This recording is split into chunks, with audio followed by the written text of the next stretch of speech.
Bener deh, normal itu membosankan. Kita perlu cara yang gila untuk membangun Indonesia ke depan. Ada yang bisa dilakukan oleh pemerintah di masa new normal ini, yaitu seharusnya cara pikirnya juga baru. Buang pikiran lama, ganti dengan yang modern. Yang bagaimana? Hapus ayat cetak uang dalam tanda petik sampai dengan invasi.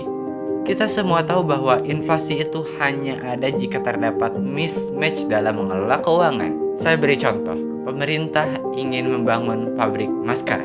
Perlu 100 triliun dananya.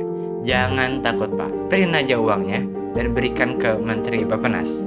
Begitu jadi, jangan ada satupun uang yang digunakan untuk impor. Maksudnya tenaga kerja dan barang-barangnya harus lokal. Krakatau Steel nyala, semen nyala, bata kain dan lain sebagainya harus lokal. Begitu jadi pabriknya, kan orang-orang mulai beli tuh. Begitu membeli, tarik uang tersebut kembali ke Menteri Keuangan, bakar. Cetak uang 100 triliun, balik lagi 100 triliun dalam 5 tahun dan bakar uangnya. Sampai habis uang tersebut. Begitu habis, maka uang tersebut tidak akan menimbulkan inflasi karena underlyingnya adalah proyeknya. Jadi Pak Presiden, selama Bapak ada proyek produktif, cetak uang tidak masalah.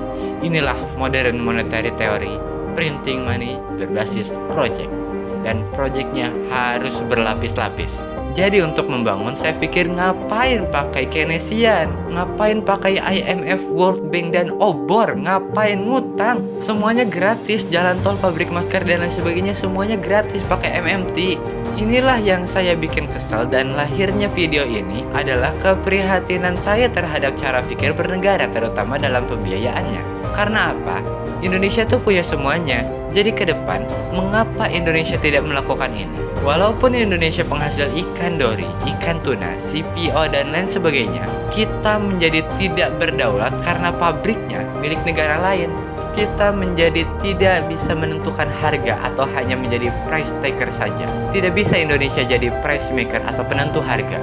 Jadi cara untuk berdaulat adalah harus ada yang Indonesia dominasi. Misalnya, film didominasi oleh Hollywood, Amerika. Perdagangan, ekonomi dan logistik didominasi oleh negara Tiongkok.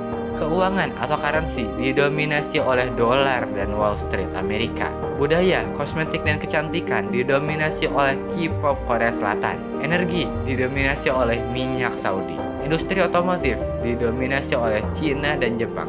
Militer masih didominasi Amerika. Lalu apa yang harus Indonesia dominasi? Atau kita mulai dengan mendominasi ikan? Kita ingin menentukan harga ikan tuna. Ikan-ikan di lautan Indonesia kita akan menjadi world domination, lengkap dengan pengalengan dan pembekuan.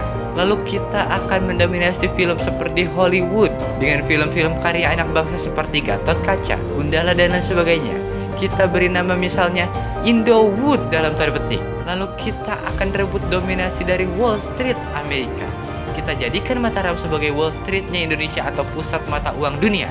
Dengan menggunakan dinar dan dirham, isinya menggunakan e-money. Kastodiannya atau wali amanahnya adalah Kesultanan Mataram. Jadi namanya Dinar Mataram. Mengapa Indonesia tidak melakukan itu semua? Kita membuat pabrik persenjataan atau militaris tool. Mengapa bursanya tidak di Indonesia? Di negara archipelago, di negara subur, di negara yang serba ada ini. Mengapa kita tak buat bursa ikan yang bisa menentukan harga ikan? Atau mengapa kita tak jadi negara mandiri, berdiri di atas kaki sendiri tanpa impor tanpa apapun? Kita akan menjadi penguasa dunia. Kita bisa mendominasi food hegemony. Kita akan memberikan food estate. Lalu dunia entertainment, dunia logistik, currency otomotif dan lain sebagainya. Mengapa MMT ini tidak dijalankan saja di negara Indonesia? Sungguh Bapak pemimpin negara, mengelola negara itu kalau yang biasa-biasa aja itu membosankan. Kita perlu hal yang gila. Itu baru namanya revolusi.